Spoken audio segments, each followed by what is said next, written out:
Dice, el objetivo se formula de acuerdo a los siguientes criterios, cumple con las formalidades técnicas, ahí está la formalidad, verbo en infinitivo, contenido y contexto, y manifiesta claramente el propósito central de la clase y es coherente con el objetivo de aprendizaje. Con los ejercicios que vimos ayer les señalaba que es importante que el objetivo debería estar formulado en no más allá de 2 a 3 líneas, como máximo. Debe ser simple, breve, preciso y conciso. Ya no tiene que ser una reacción tan compleja ni complicada, sino que todo lo contrario. También yo le he explicado a ustedes que cuando yo comunico a los estudiantes el objetivo de la clase, debo hacerlo comprensible. También se les indicó que el objetivo de la clase lo puedo comunicar al principio o también al finalizar el momento de inicio. Puedo formular el objetivo de la clase con participación de los estudiantes.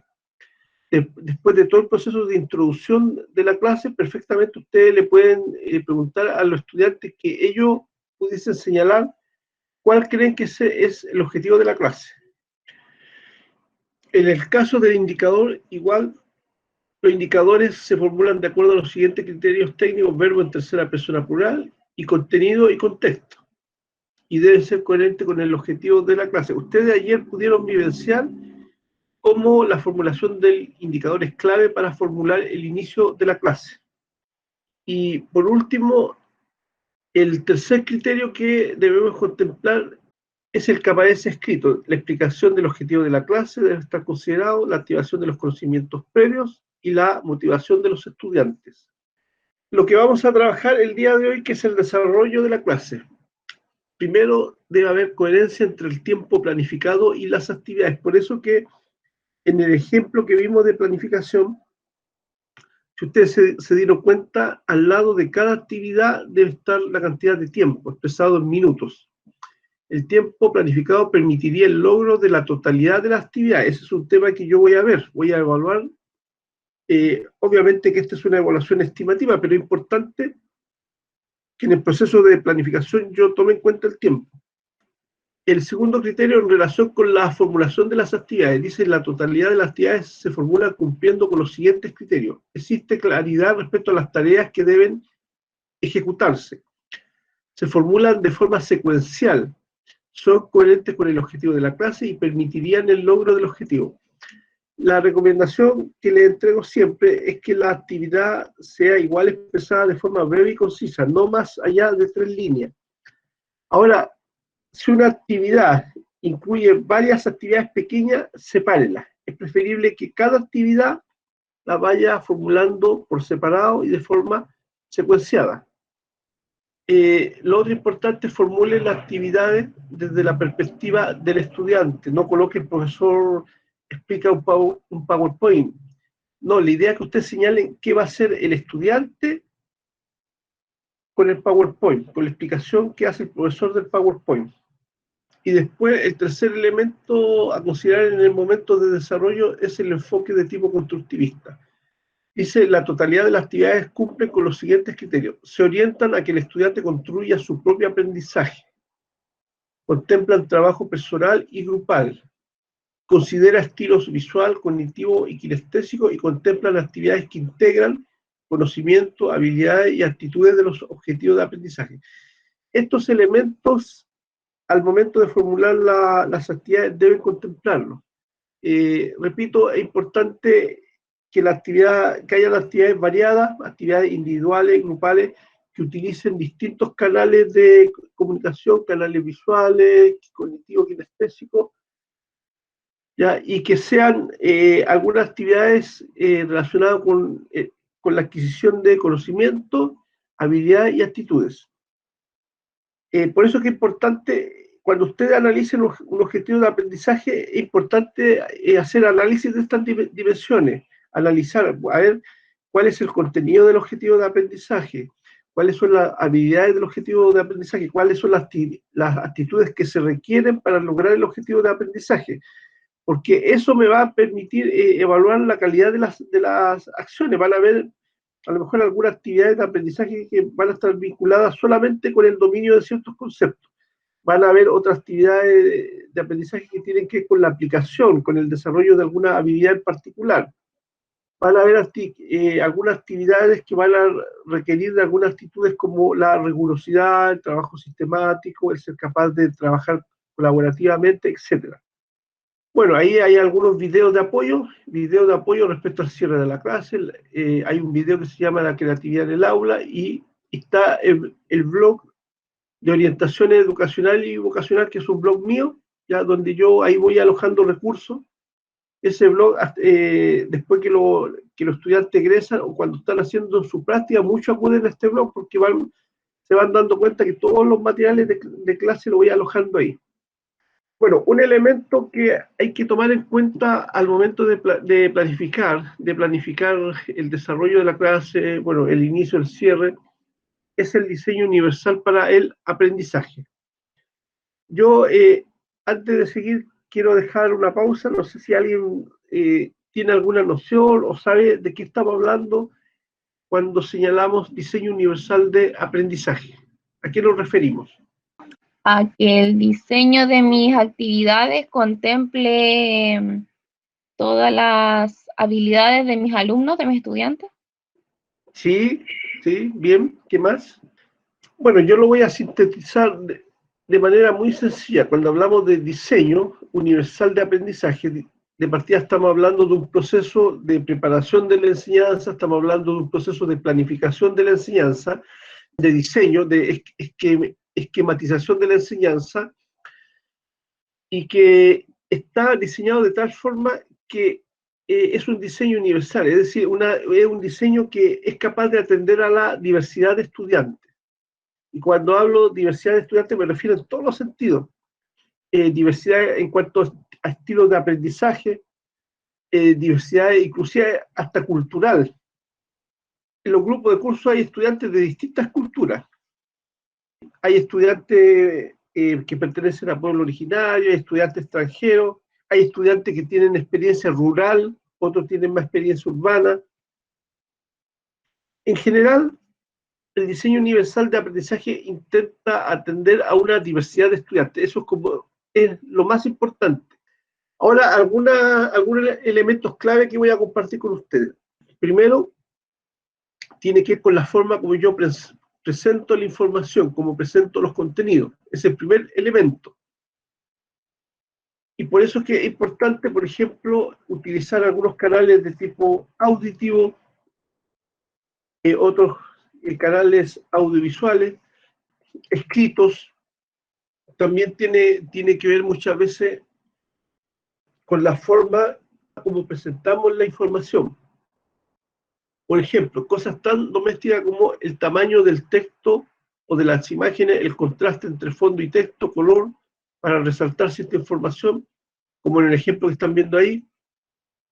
Hay cierto tamaño de letra, cierto fondo. Mire, fíjense que ahí cambió el tamaño, cambió el fondo de la letra. Estoy subrayando una información que quiero que ustedes la distingan del resto de la información. Puedo usar algunas modalidades alternativas al lenguaje oral y escrito, como por ejemplo el uso de símbolos. Por ejemplo, ustedes perfectamente cuando están exponiendo pueden usar algún elemento y de tal manera que el estudiante sepa que eso es importante. O sea, bueno, todo lo que uno enseña es importante, pero dentro del todo siempre hay ideas clave. Entonces yo perfectamente puedo usar un semáforo como aparece ahí. Mire, ahí hay otro ejemplo, ¿se fijan? Otro ejemplo donde yo puedo ir mostrando al estudiante sus avances. Ya uso un semáforo amarillo, ¿cierto? Indicando que debe mejorar algunas cosas, y si el estudiante lo ha hecho muy, muy bien, un semáforo verde. Ahí hay un emoticón que le está indicando al estudiante bien, sigue adelante, lo está haciendo bien, vas por buen camino. También, por ejemplo, si ustedes se fijan, ahí estoy usando un símbolo para mostrar, ¿cierto?, que el glosario o el concepto que estoy enseñando tiene que incorporarlo en su glosario. Estoy mostrando también otro símbolo donde le estoy indicando al estudiante este concepto, profundícelo en un diccionario. Ahí hay otro ejemplo. Profundice en Internet con ese símbolo de Google. No sé si se dan cuenta que la primera parte que presenté tiene que ver con cómo presento la información, de forma auditiva, escrita, audiovisual, contrastando tamaños de letras, fondo, resaltando cierta información, usando simbologías, etc. El segundo elemento tiene que ver con las modalidades y estrategias para favorecer la comprensión. ¿Qué estrategia yo voy a utilizar en mi clase, en el diseño de actividades? Como estamos hablando de diseño universal de aprendizaje, la idea es utilizar distintas estrategias, variadas estrategias, así como recién les mostré distintas formas de entregar la información, entregarle el contenido. Ahora es lo mismo con las estrategias. La idea es que el estudiante pueda acceder a distintas estrategias. Un primer ejemplo de estrategias para ayudar a la memorización y a la transferencia, el uso de fichas conceptuales. ¿Ve? Ahí hay un ejemplo de una estrategia que me permitiría lograr eso. Ejemplos, ya la ejemplificación. Es otra estrategia que yo me permitiría ayudar para que el estudiante vaya apropiándose del contenido, para que el estudiante pueda hacer transferencia del contenido a situaciones diversas. La interrogación, las preguntas, como dicen, las preguntas poderosas que invitan al estudiante a hacer un proceso de análisis, de reflexión, también son estrategias que ayudan a la apropiación del contenido y a la transferencia del contenido. Aquí tenemos otras alternativas de procesamiento de la información. Yo la información se la puedo entregar, por ejemplo, como aparece ahí, a través de una tabla, a través de gráficos. Ahí hay un gráfico de torta. Ya, a través de cuadros de doble entrada, a través de distintos organizadores gráficos, como aparece ahí, un organizador de pirámide, de espina de pescado, a través de mapas mentales, como aparece ahí, a través de mapas conceptuales. Observen la diferencia que hay entre un mapa conceptual y un mapa mental. El mapa conceptual es vertical, va de arriba hacia abajo, en cambio el mapa mental es radial, y el mapa mental usa más imágenes y colores, a diferencia del mapa conceptual. Relevar ciertos conceptos, ideas principales, como cosas tan simples como subrayar. El hecho de que usted le pide al estudiante, por favor, subraye esto en su cuaderno, ya es una forma de decirle al estudiante, mire, esto es importante. Nuevamente podemos utilizar las fichas conceptuales para relevar algún tipo de información. Los mapas conceptuales también me sirven a mí para relevar ciertos conceptos, cierta relación de conceptos, los mapas mentales igual. También es importante diseñar diversas experiencias y situaciones de aprendizaje, por ejemplo, trabajo individual y grupal. Por lo tanto, cuando ustedes planifiquen, tiene que cautelar eso. No todo es trabajo grupal, no todo es trabajo individual. Recuerden que yo puedo trabajar de forma cooperativa, yo puedo aprender de forma cooperativa, pero el aprendizaje es individual. Por lo tanto, debe haber esa combinación. Además que hay muchas actitudes que están en las bases curriculares, el objetivo de aprendizaje transversal y en los propios objetivos de aprendizaje de las asignaturas. Hay muchas actitudes que tienen que ver con el trabajo cooperativo, con el respeto, con la tolerancia. Debo cautelar que haya variedad de materiales, material concreto y abstracto, variedad de recursos pedagógicos tales como aparecen ahí, telescopio, globo terráqueo, textos, lápiz de colores, algunos materiales concretos para armar, etc. La organización del espacio también es importante. Debe haber variedad de organización del espacio. Yo sé que a veces en algunos colegios es medio difícil esto de la organización del espacio, porque muchas veces estamos hablando de espacios bastante restringidos donde hay 40, 45 niños. Pero a pesar de eso, yo creo que en una sala es posible generar algunos espacios de aprendizaje. Bueno, hay varias experiencias, sobre todo en los cursos menores, ¿eh? Los profesores que hacen clases de educación parvularia y a cursos, sobre todo primero y segundo básico, es increíble cómo a pesar de lo restringido del espacio, ellos van generando rincones. ¿Ya? Y esos rincones se expresan a través de murales, imágenes, una serie de cosas, de tal manera que cuando el profesor necesite acudir a ese espacio visual, está ahí ese espacio visual. Y además que una clase no tiene necesariamente que desarrollarse solamente en un espacio físico cerrado. No hay ningún impedimento para que ustedes puedan salir al aire libre, para que puedan desarrollar una salida a terreno, y lo importante es que en el lugar donde estén haya una organización espacial. Por ejemplo, si ustedes van a visitar un museo, es bueno que ustedes hagan una visita previa y establezcan algunas estaciones dentro de un museo. Ahora, obviamente las estaciones van a estar dadas por los mismos contenidos temáticos del museo. Si va a ser una salida a terreno, algún espacio natural, igual, o sea, perfectamente usted puede organizar ese espacio previamente. Y eso lo hace a través de asignaciones de tareas a los estudiantes.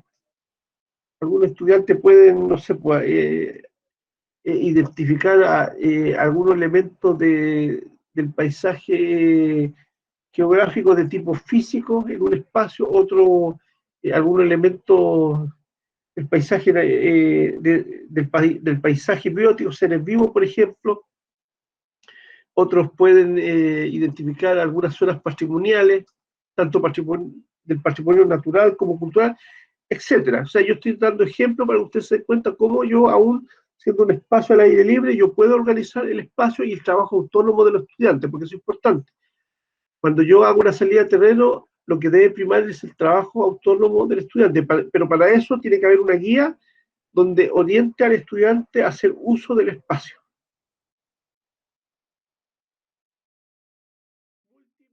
Proporcionar múltiples medios de expresión y ejecución. Ya, ahí hay ejemplos, modalidad alternativa de ejecución y presentación de tareas. Por ejemplo, textos escritos e ilustraciones. Ahí hay un ejemplo.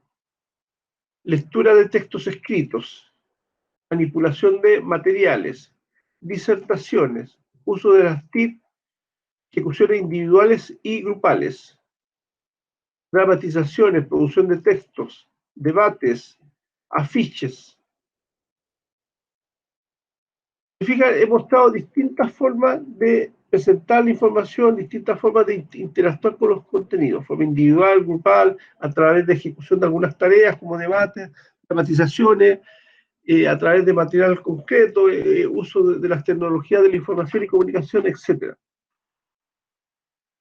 Todo lo que le mencioné anteriormente, fundamentalmente está focalizado para lo que es el momento de desarrollo de una clase, pero obviamente que perfectamente muchos de estos elementos o de estas ideas claves que le he entregado se aplican al momento de inicio y cierre de la clase. Yo les voy a mostrar algunas estrategias que ustedes pueden utilizar al momento del cierre de la clase. Ahora, esta misma estrategia también la podrían trasladar al momento de inicio. Lo importante es que ustedes tengan claro el objetivo y dependiendo del objetivo, ustedes van a poder movilizar estos recursos que estoy compartiendo con ustedes. Por ejemplo, una posibilidad es utilizar diferentes estrategias para sintetizar y analizar el proceso seguido y lo que han aprendido los estudiantes. Después, realizar preguntas guiadas, abiertas o cerradas y realizar diagramas o matrices con conclusiones. Vamos a ir mostrando algunas cosas, ejemplos de cierre de clase. Mire, ahí tenemos un ejemplo a través de un organizador gráfico, en este caso la constelación de palabras. La constelación de palabras yo la puedo usar al momento de inicio y también de cierre de la clase. Y así, si yo quiero reafirmar un concepto, puedo poner el concepto en el centro y las diversas opiniones de los estudiantes la voy colocando alrededor como en una constelación. Por eso le llamamos constelación de palabras. Por ejemplo, yo, tal como aparece ahí, le puedo mostrar un rompecabezas, ¿ya? Y la idea que en cada pieza del rompecabezas, un rompecabezas simplemente de colores, en cada pieza del rompecabezas el estudiante puede expresar una idea clave de un concepto. Entonces, al final, ¿qué representa el rompecabezas? Las distintas piezas o las distintas ideas que se expresan en el rompecabezas finalmente conforman un concepto. A través de ese organizador gráfico circular, yo puedo establecer una relación de causas y consecuencias sucesivas, tal como aparece ahí. Embarazo adolescente requiere apoyo de la familia. Cuando hay apoyo de la familia, se posibilita la continuación de estudios, y cuando obviamente, hay una continuación de estudios, se mejora la calidad de vida de la familia. ¿Se fija cómo esa idea yo la expresé a través de un organizado gráfico? Esto se usa bastante, por ejemplo, en los ciclos, un ciclo de vida, ¿cierto? Un ciclo del medio ambiente, el ciclo del agua, yo lo puedo expresar a través de un organizado gráfico. Hay otro ejemplo, ya como a través de un pequeño dibujo, ya donde hay un embudo, ¿cierto? Con 3 espacios, ya yo puedo preguntar cuáles son las dimensiones de la sexualidad, y el estudiante debe expresar esas dimensiones en esos círculos que están ahí visibles. Entonces, esos círculos deberían estar en blanco para que el estudiante los completara.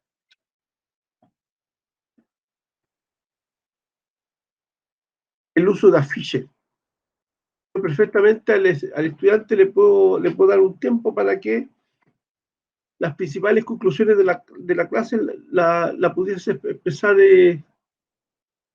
las pudiese expresar a través de un afiche o de un mensaje. Cada vez que ustedes organicen estas cosas, sí tienen que tomar en cuenta el tiempo, ¿ya? Porque si un afiche de cierre, tiene que ser entonces un afiche muy simple.